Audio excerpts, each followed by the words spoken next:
Nuts are here, and these screws tighten it up. This is actually my drill holder.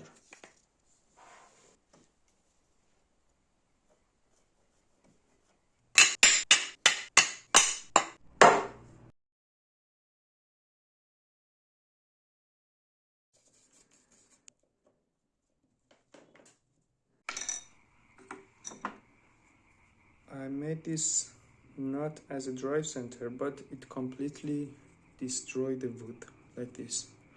So I decided to change it and use two nuts. One here, this wood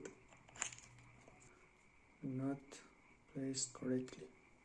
So I did make this drive center, two nuts, two sides, and 4 holes for screws, which keep the subject tighten here.